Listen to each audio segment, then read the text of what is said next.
Assalamualaikum warahmatullahi wabarakatuh. Innal hamdalillah nahmaduhu wa nasta'inuhu wa nastaghfiruh wa na'udzu billahi min shururi anfusina wa min sayyiati a'malina. Man yahdihillahu fala mudilla lahu wa man yudlil fala hadiya lahu. وأشهد أن لا إله إلا الله وحده لا شريك له وأشهد أن سيدنا وحبيبنا محمدا عبده ورسوله وصفيه وخليله صلى الله عليه وعلى آله وصحبه وبارك وسلم أما بعد.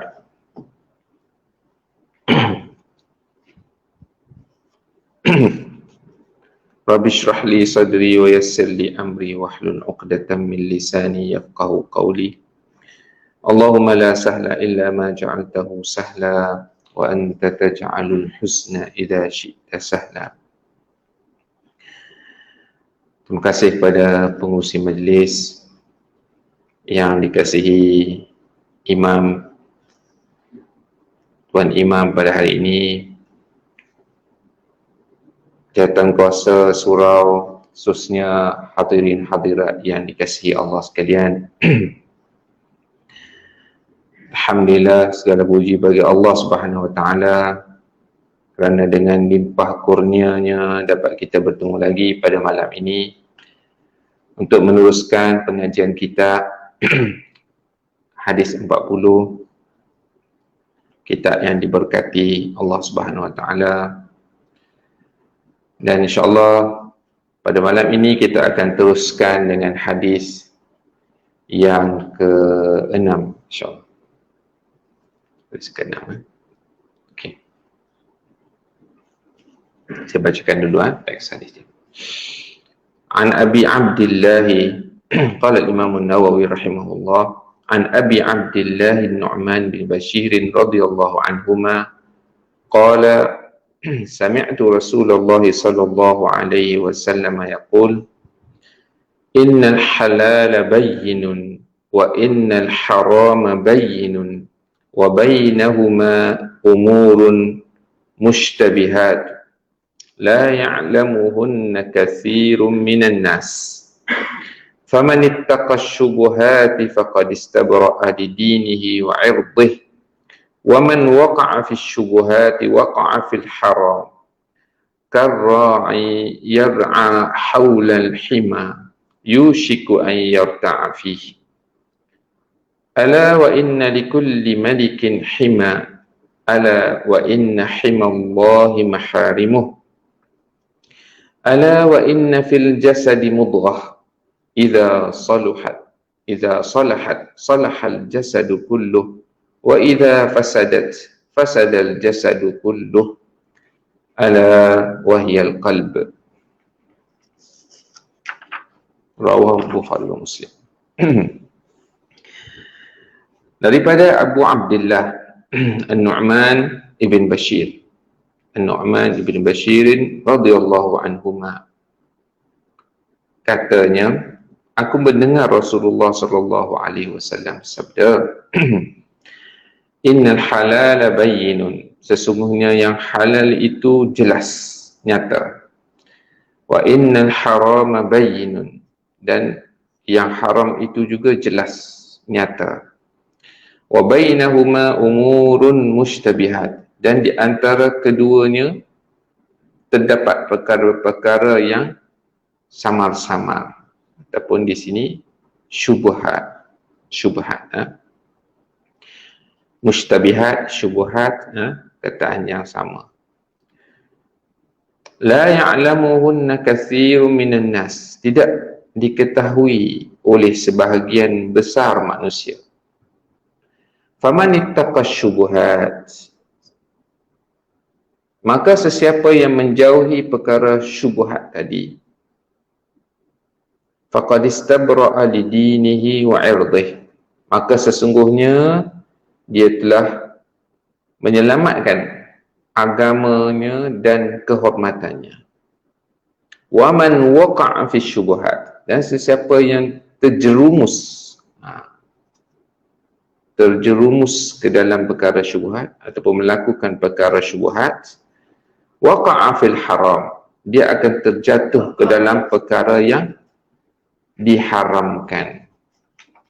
Karra'i yar'a haulal hima, seperti dicontohkan seperti mana seorang penggembala kambing yang menggembala kambingnya di sekitar sempadan ataupun di tepi tempat larangan. Dia tak masuk tapi di tepi je. Yushiku an yarta'afi, hampir-hampir kambing tu makan di tempat larangan tadi. Ala wa inna likulli malikin hima, ketahuilah bahawa setiap raja itu memiliki sempadan ataupun larangannya. Ala wa inna himallahi maharimuh, dan sesungguhnya sempadan ataupun larangan Allah itu adalah apa yang diharamkan olehnya, yakni Allah Subhanahu Wa Taala.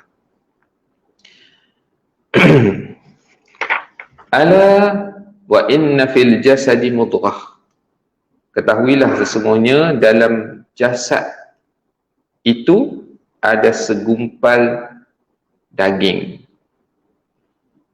Idza salahat salahal jasadu kulluh, apabila daging itu baik, maka baiklah seluruh tubuh ini, tubuh itu ataupun tubuh ini. Wa idza fasadat, dan jika dia rosak ataupun buruk, fasadatil jasadu kulluh, maka fasad, wa idza fasadat, apabila daging itu buruk ataupun tak elok ataupun jelek, fasadal jasadu kulluh, maka rosaklah, binasalah ataupun jeleklah, buruklah seluruh tubuh itu. Ala wahiyal qalb, dan ketahuilah bahawa segumpal daging itu adalah hati. Okey. Kita masuk kepada pengenalan dulu. Semua kita huraikan hadis ni. Dalam hadis ni ada perawi yang bernama An-Nu'man ibn Bashir. Nu'man ibn Bashir bin Sa'ad bin Tha'labah bin Khalad, nama dia lah Al-Khazraji. Dia adalah seorang Ansari, seorang yang berada di Madinah, yang menerima kedatangan Rasulullah SAW dan orang yang berhijrah. Jadi dia adalah seorang Ansar. An-Nu'man ni ialah seorang yang muda. Di antara sahabat-sahabat yang golongan kanak-kanak. Kanak-kanak. Taklah kanak-kanak sangat, tapi dia dah besar lah. Cuma dia pada zaman Rasulullah dia berusia muda. Dan ayahnya Bashir tu selalu bawa berjumpa dengan Rasulullah, dan mungkin berjumpa dengan Rasulullah sebelum tu lagi, semasa dia masih kecil. Jadi sebab itulah kita baca dalam nama dia ni Nu'man bin Bashir radhiyallahu anhuma. Ada dua, dia dan ayahnya. Maksudnya dia dan ayahnya itu adalah seorang sahabat. Dua-dua adalah sahabat Nabi. Dan ini adalah satu bukti juga bahawa kanak-kanak meriwayatkan hadis. Mendengar hadis Rasulullah SAW dan meriwayatkan dia. Tapi syarat ulama hadis, kalau kanak-kanak nak meriwayatkan hadis, dia hendaklah meriwayatkannya selepas balik atau menyampaikannya selepas balik. Dengar semasa kecil sebelum balik, tapi sampai selepas balik barulah diterima. Ini syarat ulama hadis. Begitu juga orang yang kafir. Dia mendengar hadis ketika dia sedang kafir, tapi bila dia sampaikan hadis dalam keadaan Islam. Jadi syarat dia kena Islam. Inilah sahabat ni yang bernama Nu'man bin Bashir. Okey, bapanya ialah beliau dilahirkan dilahirkan pada masa Rasulullah SAW berada di Madinah, dan Rasulullah SAW dibawakan kepadanya Nu'man ini untuk Nabi SAW doakan. Doakan. Ini juga ada satu sifat Rasulullah SAW, yang mana dia mendoakan bayi-bayi yang datang, yang dibawa kepadanya, ditahnikan. Ini adalah satu orang kata bagaimana seorang pemimpin itu bersikap bersama dengan rakyat dia, cakna kepada generasi yang kecil, dan dibawa, maksudnya baby lah, dibawa ke Rasulullah dan Rasul meraihkan. Ini adalah satu orang kata contoh teladan daripada Rasulullah SAW sendiri. Dan Rasulullah SAW ni apabila diminta doakan, dia doakan. Dia doakan, antaranya dia doakan supaya dia hidup bahagia, mati syahid, masuk syurga. Sifat Rasulullah SAW yang sangat kita sangat meraihkan. Dan bapa beliau Bashir bin Sa'ad adalah seorang orang yang menyertai Rasulullah SAW dalam peperangan Badar. Jadi itu satu kemuliaan yang sangat hebat sekali. Yang menyertai peperangan Badar adalah sahabat yang terpilih dan dipilih Allah. Mereka seramai 313 orang dipilih Allah Subhanahu Wa Taala. Bukanlah dia pilih nama-nama, tak, dia keluar tu dengan Allah Subhanahu Wa Taala dah pilihlah mereka. Dan mereka di sisi di kalangan para sahabat adalah ahli Badar ni adalah golongan yang dimuliakan dan diminta pendapat mereka pada zaman Sayyidina Umar. Sayyidina Umar bertanya pada ahli Badar, bertanya mana diutamakan pendapat ahli Badar ini. Ahli Badar ni orang yang menyertai peperangan Badar. Dan pada satu hari Jibril alaihissalam bertanya, wahai Rasulullah, bagaimana ahli Badar di kalangan kamu? Nabi kata, ahli Badar orang terbaik kalangan kami. Malaikat Jibril kata, begitu juga malaikat yang menyertai peperangan Badar adalah malaikat terbaik di kalangan kami. Masya Allah. Peperangan Badar tu ya, memuliakan peserta dia, orang yang menyertai dia. Bukan di kalangan manusia saja, malah di kalangan malaikat. Dan kalau kita sebut sahabat ni di kalangan ahli Badar, kita mestilah tahu inilah sahabat yang dimuliakan Allah Subhanahu Wa Taala. Ini ayat kepada Nu'man tadi. Okey. Ibunya ialah saudara perempuan pada Abdullah bin Rawahah. Abdullah bin Rawahah ini yang mati syahid ketika peperangan Mu'tah. Ini cerita tempat lain lah. Cerita tempat lain. Okey. Alright. Dia telah meriwayatkan banyak hadis daripada Rasulullah SAW, sebanyak 114 hadis, dan mati di sebuah perkampungan di negara Syria sekarang ni, Homs. Pada nama Homs ataupun Hims pada tahun 64 Hijrah. Itulah sedikit sebanyak cerita tentang sahabat. Tapi tidak kali saya cerita tentang sahabat ni sebab kita kena kenal hero kita. Kita kena kenal hero kita. Hero-hero kita lah. Kita kena bagi keluarga kita, anak-anak kita kenal hero kita. Hero kita sahabat lah. Orang yang membawa hadis kepada kita. Sahabat Nabi yang mana telah diredai Allah radhiyallahu anhum wa radu'an. Allah telah meredai mereka dan mereka telah reda pada Allah. Dan orang-orang yang telah diredai Allah ini, tempat dia mana? Syurga lah. Kan? Kalau seseorang tu reda, kalau kita reda kepada seseorang, kita reda pada dia, tentu kita akan bagi sebanyak-banyaknya kepada dia, ataupun kita seronok dengan dia, kan. Namun Allah SWT meredai para sahabat. Jadi kalau Allah SWT meredai para sahabat, artinya mereka ni dah terpilih dan mendapat kelebihan dan syurga Allah SWT. Redha tu adalah redha yang hakiki, ya, redha yang pasti. Namun para sahabat radhiyallahu anhum, walaupun diredai Allah seperti Abu Bakar dan Umar dan sahabat-sahabat yang lain, walaupun dah confirm lah, kita kata disebutkan dalam hadis Abu Bakar dalam syurga, Umar dalam syurga, tapi itu tidak mengurangkan ibadah mereka. Mereka tetap beribadah, berjamaah, berjihad, tidak stop Tak, oh dah confirm syurga dah, okey, kita tak payah sembahyang. Tak ada macam tu.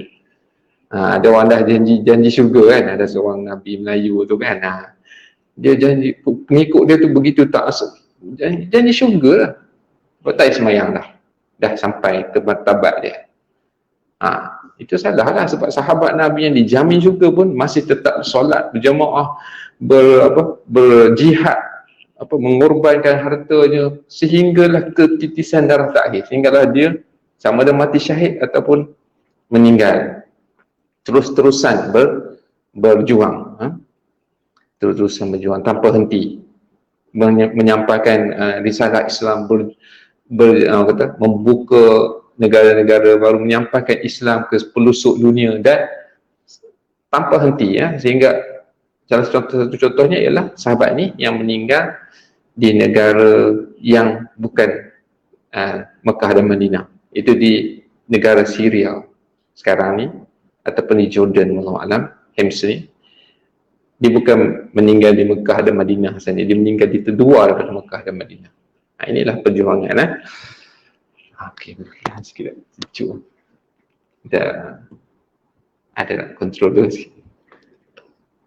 Ikon-ikonnya. Okey, maaf. Okey, hadis ni keistimewaan hadis ini, ulama rahimahumullah bersepakat mengatakan bahawa hadis ini mempunyai kedudukan yang agung. Setengah ulama berpendapat bahawa hadis ni adalah 1/4 daripada agama Islam. Masya Allah. Hadis ni membawa asas-asas syariah. Itu apa yang diceritakan dalam hadis ni. Okey, baik, kita baik pada hadis ni. Okey. Sesungguhnya yang halal itu jelas. Perkara yang halal itu adalah jelas, nyata. Dan dalam hadis ini disebutkan yang haram juga adalah nyata. Namun di antara kedua-duanya, halal dengan haram tu ada perkara yang tak pasti ataupun syubhat. Ramai manusia tak tahu ataupun bermasalah untuk tahu ataupun tidak tahu ataupun ada keraguan. Adakah ni halal ke, haram ke? Lalu Nabi SAW bersabda di sini, siapa yang menjaga ataupun menjauhi perkara syubhat tadi, maka agama dia akan selamat. Jauhi daripada perkara-perkara yang syubhat, agama dia akan selamat. Dan siapa yang terjebak dalam perkara yang syubhat ni, dia boleh terjebak dalam perkara yang diharamkan Allah Subhanahu Wa Taala. Berkemungkinan jatuh dalam perkara yang haram. Dan Nabi SAW memisahkan, mencontohkan kepada seorang yang menggembala kambing, jaga kambing ni. Kambing ni banyak kan. Dia bukan gembala seekor kan, dia satu jemaah kan. Banyaklah kambing tu kan. Dia menggembala kambing. Zaman sekarang ni kambing dalam kandang. Zaman dulu dia lepaskan kambing tu. Jadi ada bawa satu sekumpulan kambing, dan dia bawa ke padang rumput. Jadi ar-ra'i ni orang yang menjaga kambing. Jaga kambing. Lalu kambing ni dia bawa ke tepi sempadan-sempadan yang kawasan katalah tanah orang lain. Ni tanah dia. Dia pergi gembala kambing tu di tepi sempadan tu. Jadi kambing tu dia tak boleh jamin bahawa kambing tu tak akan makan rumput sebelah sana. Itu maksudnya orang yang menggembala kambing di persempadanan kawasan larangan. Misalnya dia pergi tu tepi-tepi sempadan, yushiku, hampir-hampir kambing tu kan, kambing ni mana boleh kita ni kan, dia kepala dia tu dia masuk ke sana. Dia kalau ada pagar pun kepala dia boleh lepas, lalu dia makan rumput di tanah orang lain. Jadi orang yang berjinak-jinak dengan perkara syubhat ni ataupun buat perkara syubhat ni, dia seumpama orang yang menggembala di tepi padang tadi, tepi sepadan.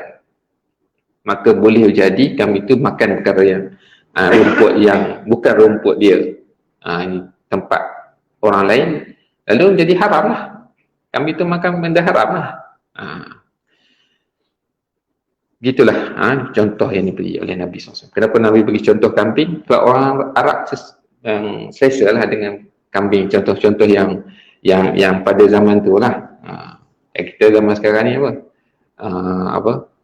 kita mungkin contoh zaman kita lah kan. Tapi senang faham sebab kambing ialah binatang yang dia bergerak-gerak dan dia akan dia akan ambil, dia ciluk sebelah sana. Bila ciluk tu jadi haram. Jadi orang yang makan benda yang syubhat ataupun melakukan perkara syubhat ini seolah-olahnya orang yang menggembala kambing tadi. Sesudah Nabi SAW mengaitkan dengan perkara yang lain, iaitu yang sama juga, yang berkaitan dengan sepadan, iaitu Nabi SAW bersabda, ketahuilah sesungguhnya bagi setiap raja itu ada sempadan dia. Contohnya ada sepadan negeri, negeri Selangor, negeri Sembilan, jadi negeri-negeri ini ada sempadan. Setiap raja tu ada sempadan dia. Jadi bila lepas sempadan dia tu, dia tak ada kuasa. Kuasanya pada raja yang negeri berikutnya. Macam tu. Ala wa inna himallahi maharimuh, maka ketahuilah bahawa sesungguhnya sempadan Allah itu ialah perkara yang diharamkannya. Jadi Allah SWT larang, itulah sempadan dia. Jangan lebih daripada itu. Ala wa inna fil jasadi mudghah, ketahuilah bahawa dalam jasad ini, dalam sebatang tubuh jasad ni ada segumpal daging. Segumpal daging, mudghah ni dia ialah daging lah, segumpal daging yang bergumpal-gumpal. Disebutkan gumpal ni pada daging yang dalam rahim, daging yang bergumpal-gumpal. Belum kita dah baca hadis tu. Allah SWT jadikan manusia ni dengan setitis mani, gabungan mani, kemudian berlakunya darah, kemudian jadi segumpal daging. Gumpal ni mudghah, ialah segumpal daging yang bergumpal. Okey. Itu yang nanti ialah hati kan. Idza salahat, apabila baik daging itu, maka baiklah seluruh tubuh badan itu. Dan apabila rosak, maka rosaklah seluruh badan itu. Dan ketahuilah bahawa daging itu ialah hati. Hati, al-qalb. Ada kata jantung, ada kata qalb itu hati, Ada 2-3 pendapat lah. Okey, kenapa kata hati? Kita kata tak otak. Kan mungkin kajian sains lah kot macam mana. Tapi wallahu alam, pandangan yang kita baca juga, ulama berpandangan bahawa Allah SWT tahu. Allah SWT yang menciptakan kita. Dan bila disebut fi qulubihim maradun, dalam hati mereka ada penyakit. Fazadahumullahu marada, maka Allah tambah penyakit lagi dalam hati. Dia tak sebut dalam kepala, dalam otak kan. Adakah otak tak wujud zaman? Wujud, tapi Allah SWT sebut hati ataupun jantung. Dua masuk, jantung ataupun hati. Ada dah sebut. Dia tak sebut dalam kepala, dalam hati, dalam dalam dada mereka. Fi sudurihim, dalam dada mereka. Mengapa dalam dada kita? Hati lah, hati jantungnya dalam dada kita lah. Dia tak sebut dalam kepala mereka kan. Jadi dia setengah kata, patutnya dalam kepala lah kan. Patutnya lah kan. Tapi wallahualam, kajian yang ada saya pernah baca, hati juga menyimpan memori. Hati jantung ni menyimpan memori juga. Katanya ada dia buat video lagi.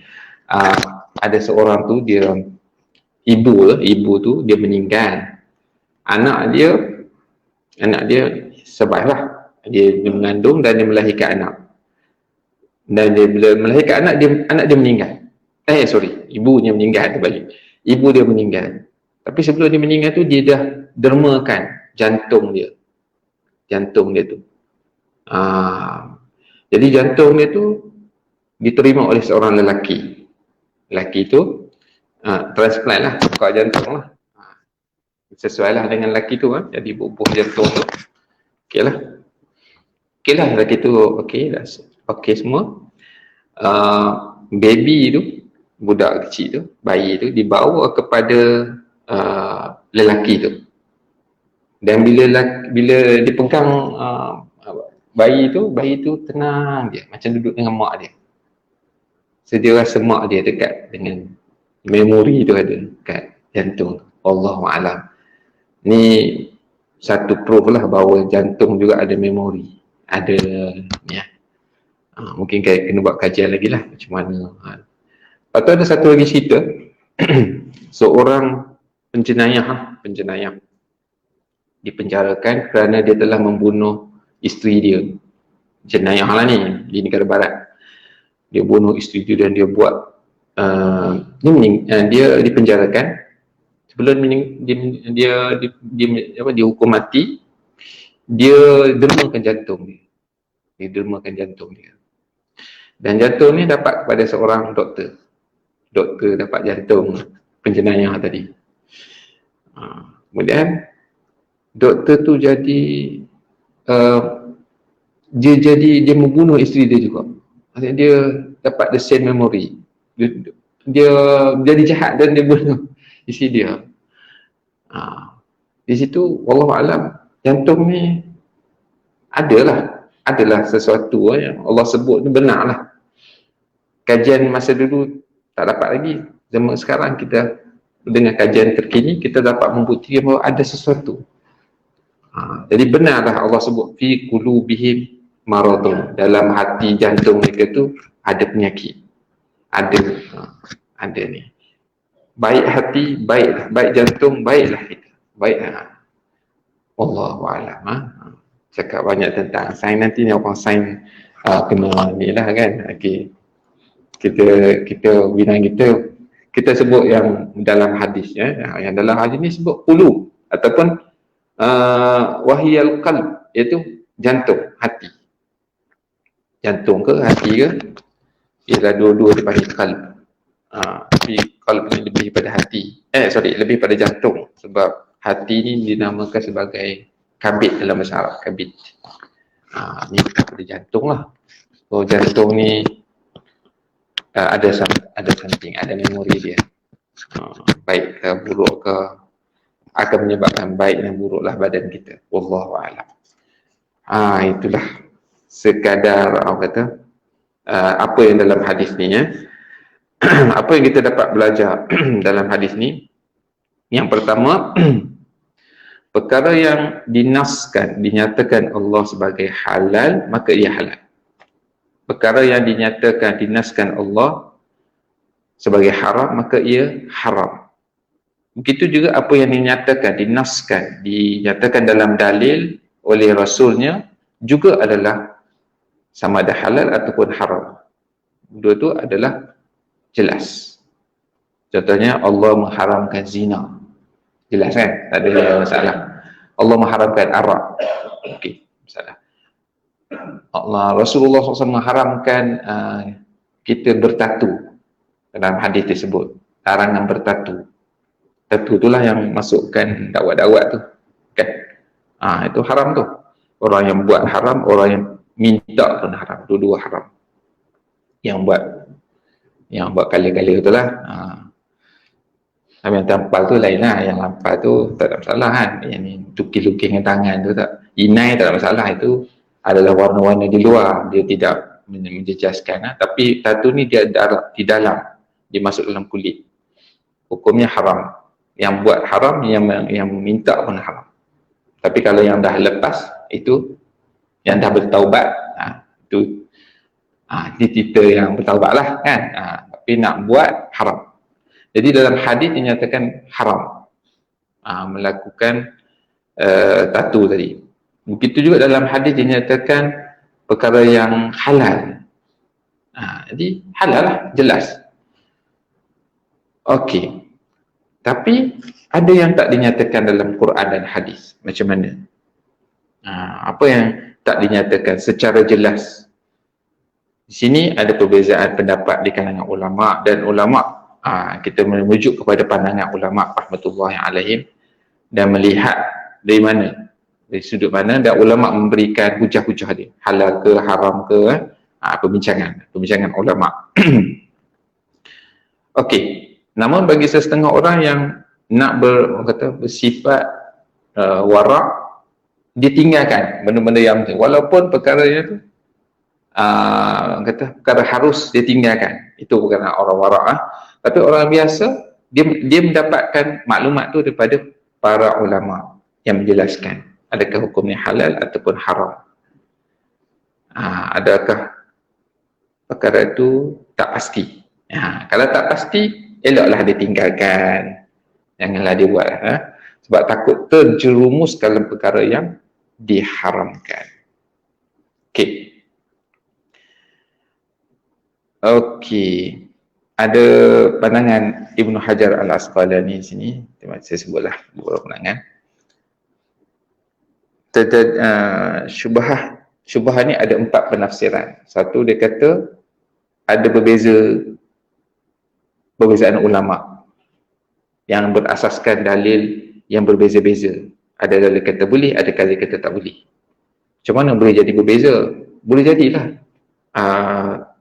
Disebut oleh Rasulullah SAW perkataan ni haram. Patut dalam keadaan tertentu ada berlaku dibenarkan. So macam mana haram dan patut dibenarkan? Ini perbincangan ulama. Adakah ini yang istilah dia nasah ke mansuh ke? Ini perbincangan dalam fiqh. Macam contoh, kita bagi contoh. Contoh apa? Contohnya, okey, minum berdiri. Minum berdiri ada larangan. Nabi SAW larang minum berdiri.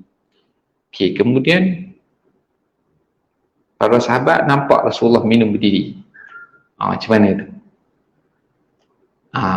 Nampak minum berdiri maknanya harus.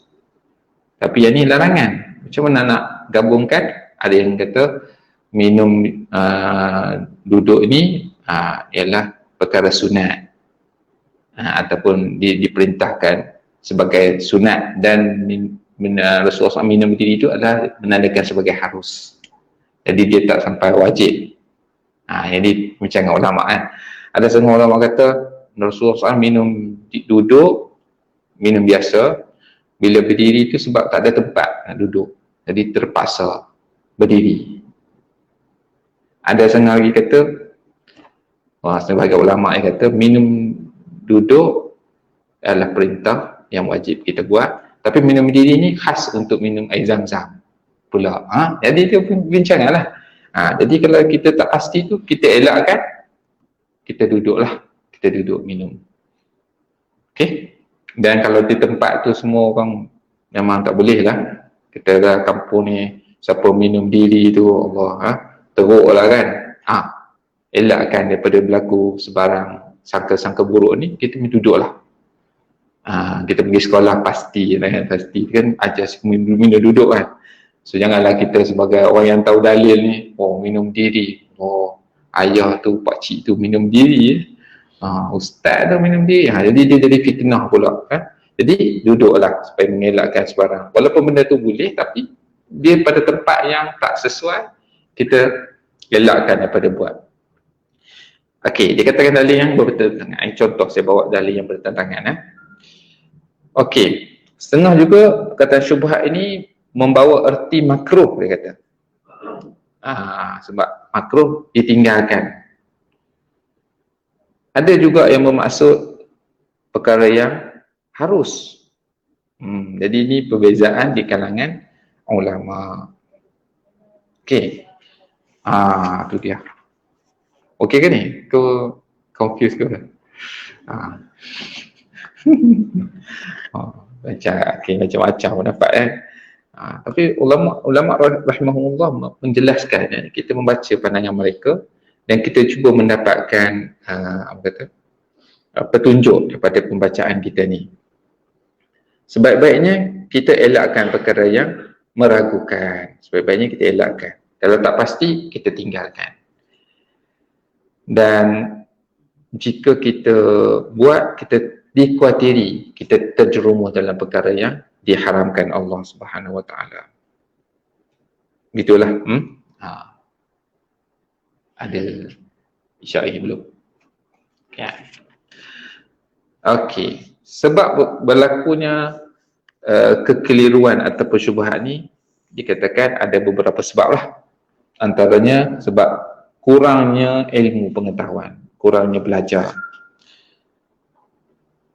Yang kedua, kurangnya kefahaman. Tak berapa nak faham ilmu. Tidak ada kefahaman. Dan yang ketiga, kecuaian dalam pemerhatian dan kajian.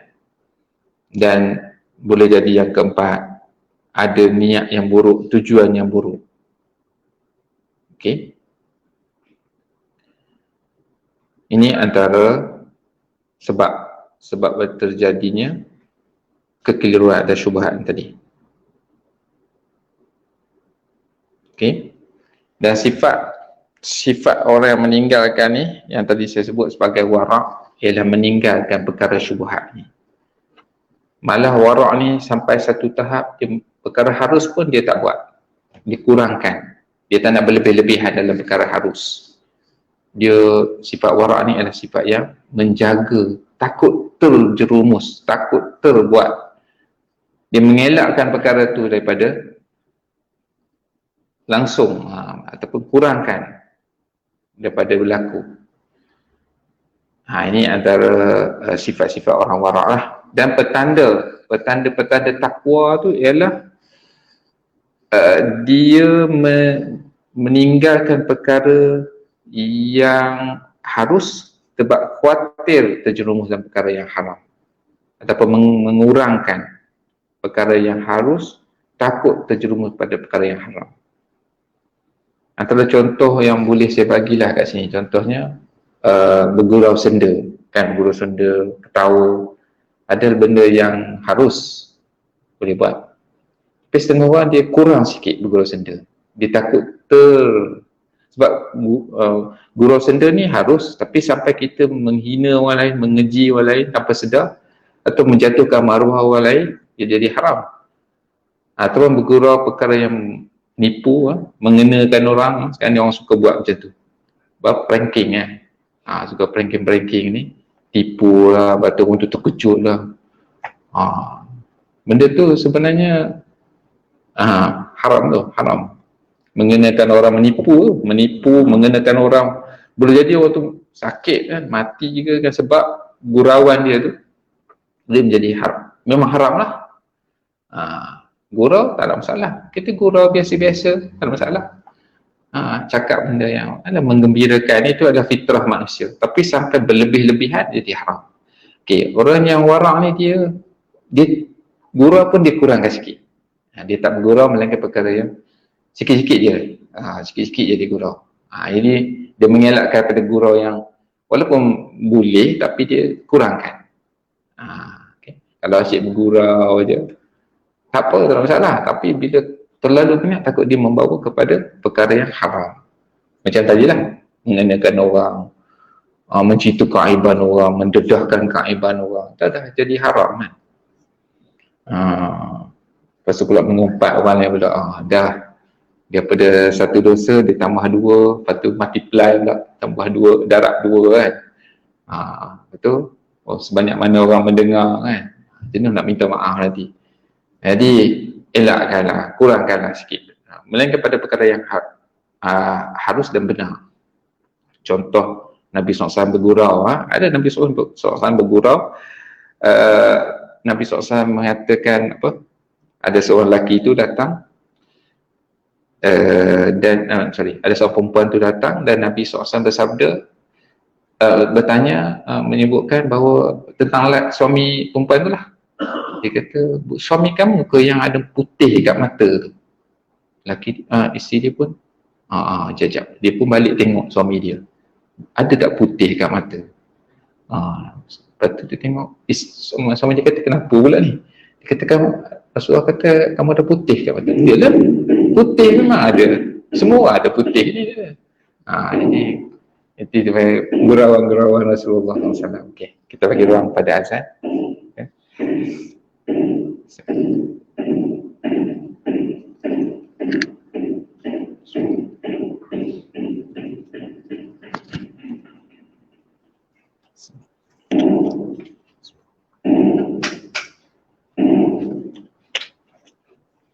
Allahu Akbar, Allahu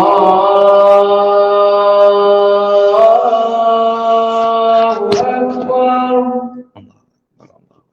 Allahu Akbar,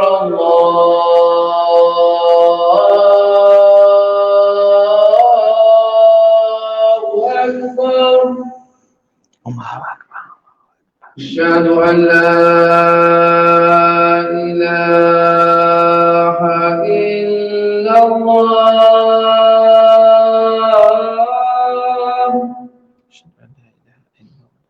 Asyhadu an la ilaha illallah.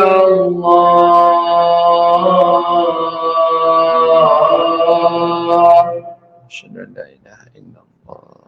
Asyhadu anna Muhammadar Rasulullah.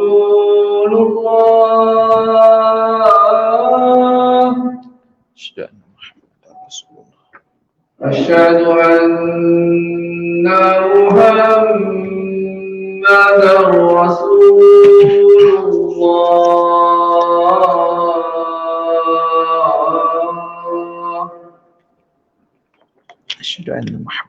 Hayya 'alas salat.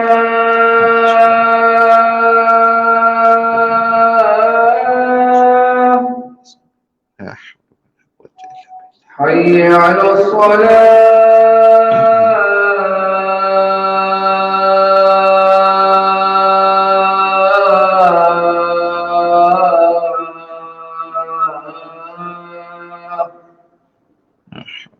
Hayya 'alal falah.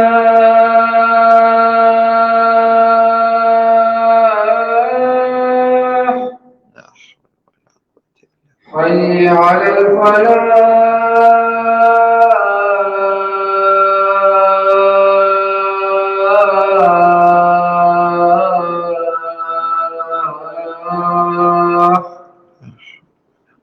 Allahu Akbar,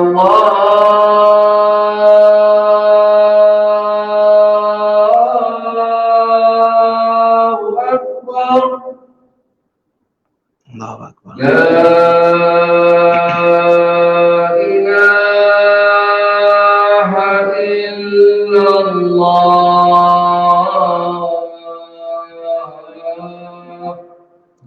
La ilaha illallah. Allahumma salli ala Muhammad wa ala ali Muhammad. Allahumma rabb hadhihi al-da'wati was-salati al-qa'imati ala sayyidina Muhammad wasiyata wal fadila wa ba'atha maqaman mahmudan alladhi wa'ada.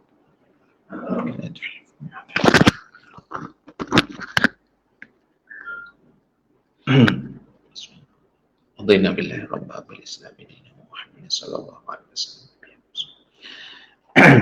Okay. Kita sambung sedikit lagi.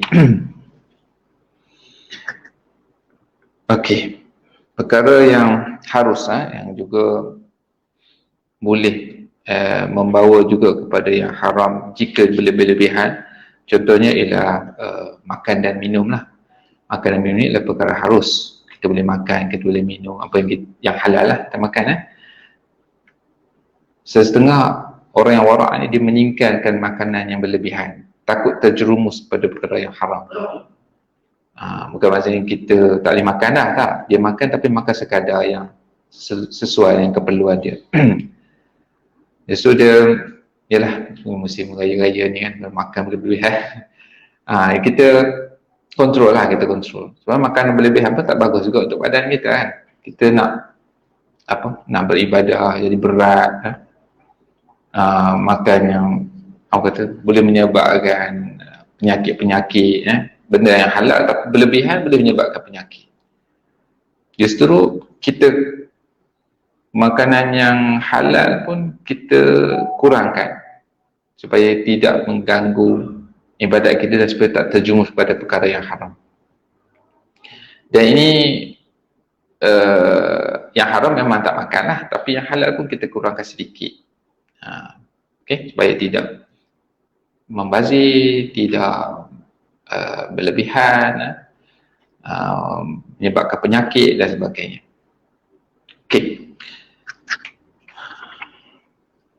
Okey, setiap perkara yang menjadi keraguan dan kesamaran wajarnya ditinggalkan, dan ini menjadi asas kepada satu kaedah dalam Islam yang dipanggil sebagai sadduz zara'. Sadduz zara' ialah kita menutup jalan-jalan, pintu-pintu keburukan yang boleh membawa kepada keburukan. Sadduz zara'. Sebab tu dalam bab zina, alhamdulillah, bab zina, larangan zina tu bukan sekadar berzina, tapi segala perkara yang membawa kepada dosa tu. Contohnya melihat kepada perkara yang haram, menyentuh, sebelum berlaku zina tu semua telah dilarang, dihalang, dan ditutup pintu dia. Arak begitu juga. Dalam hadis disebutkan orang yang minum arak haram, memang haram. Orang yang tuang pun haram. Orang yang membawa, menghidangkan, membawa, menjual beli, semua tu adalah pintu-pintu yang ditutup lebih awal. Ini hadis ni dia membawa kepada dasar kepada hukum syarak tadi. Segala pintu yang membawa kepada keburukan ditutup terlebih dahulu tanpa dibuka. Jadi bukan sekadar minum arak saja haram, tapi segala yang membawa kepada minum arak itu, yang membawanya, yang driving dia kan, semua tu adalah haram. Yang memikulnya, yang menghidangkannya, yang menuangkannya, sama haram seperti orang yang minumnya. Jadi tak boleh buat. Perkara ni adalah dasar dalam perbahasan ilmu fiqh lah. Okey. Sebab tu setengah ulama bila dia berbincang tentang perkara-perkara ni, dia akan kaitkan ini boleh membawa kepada yang haram. Sebab tu ulama mengklasifikasikan dia sebagai perlu dihalang sebelum berlaku. Contoh lagi, contoh yang sadduz zara'. Okey, menyembah berhala kan. Menyembah berhala adalah haram. Tapi perkara yang membawa kepada seperti penyembahan berhala juga diharamkan. Tak boleh. Contohnya kita mengagung-agungkan seseorang, mengagung-agungkan sampailah kita menghormati boleh, tapi terlalu mengagungkan. Sebab tu Nabi SAW melarang kita berlebih-lebihan seperti kaum Nasrani ataupun orang Kristian. Nabi kata, jangan kamu melebih-lebihkan aku seperti mana orang Kristian melebih-lebihkan Isa. Apa jadi bila mereka melebih-lebihkan Isa? Mereka menyembah Isa kan. Salib tu adalah lambang kepada Isa kan. Jadi dia berlebih-lebihan. Mula-mula ialah kaum kata Hawariyun yang sekeliling Nabi Isa tu adalah muwahhid, orang ahli tauhid lah, sembah Allah semua. Tapi bila sampai satu masa mereka telah menukar doktrin agama tu, jadi terlalu Isa tu terlalu hebat, terlalu lama-lama jadi Tuhan. Begitu juga orang Syiah.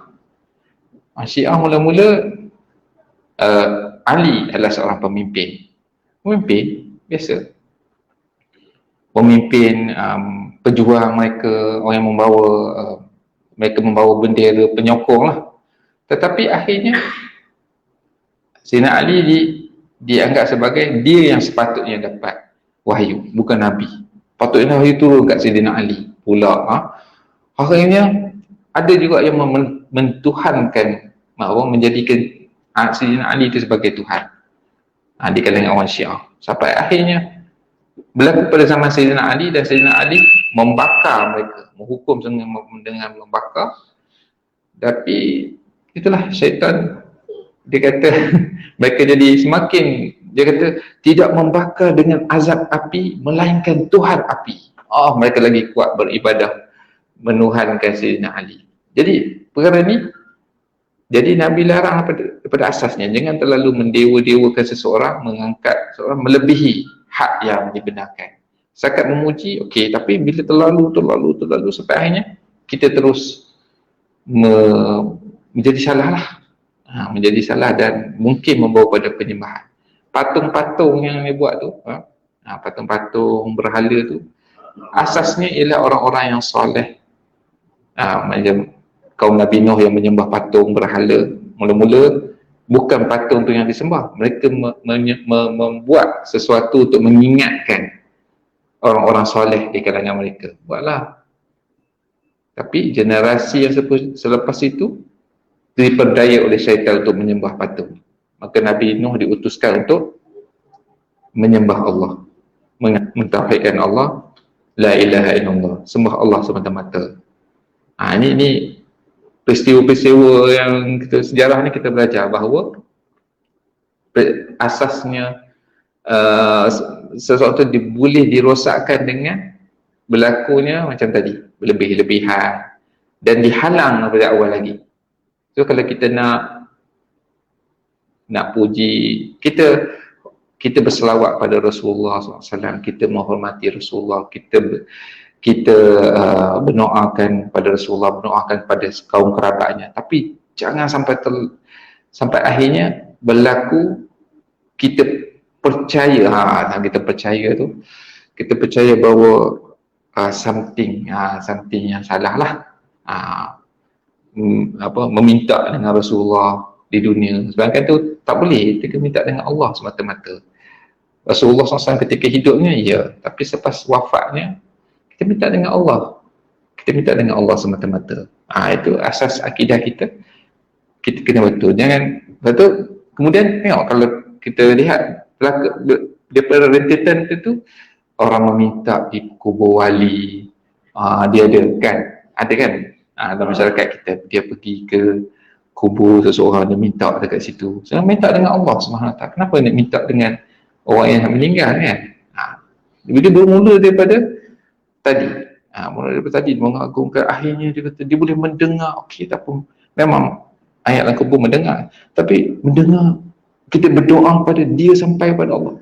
Akhirnya yalah, kita jangan macam tu lah. Semoga kita, Allah selamatkan daripada sebarang perkara-perkara yang salah dan melindungi kita daripada perkara yang syirik pada Allah Subhanahu Wa Taala. Nauzubillah min zalik. Kita lindung semua dan keluarga kita dan keturunan kita, kerana asas kepada berlakunya ialah kita tidak menghalang jalan-jalan tadi.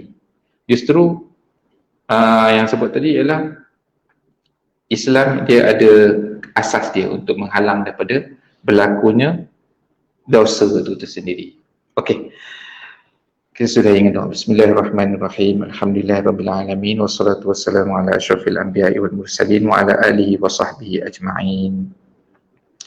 Allahumma inna nas'aluka al-huda wat tuqa wal afafa wal ghina. Allahumma ya muqallibal qulub, tsabbit qulubana ala dinika wa ala ta'atik. Rabbana zalamna anfusana wa illam taghfir lana wa tarhamna lanakunanna minal khasirin. Rabbana la tuzigh qulubana ba'da idh hadaytana wa hab lana min ladunka rahmatan innaka antal wahhab. Rabbana atina fid dunya hasanah wa fil akhirati hasanah wa qina adzabannar. Wa sallallahu ala nabiyyina Muhammadin wa ala alihi wa sahbihi ajma'in. Alhamdulillahirabbil alamin. Sekian dulu kuliah kita pada malam ini. Semoga bermanfaat dan mendapat keberkatan daripada Allah SWT, dan semoga semualah dalam perlindungan Allah SWT. Nastaudi'ukumullah wabillahi taufiq wal hidayah. Wassalamualaikum warahmatullahi wabarakatuh.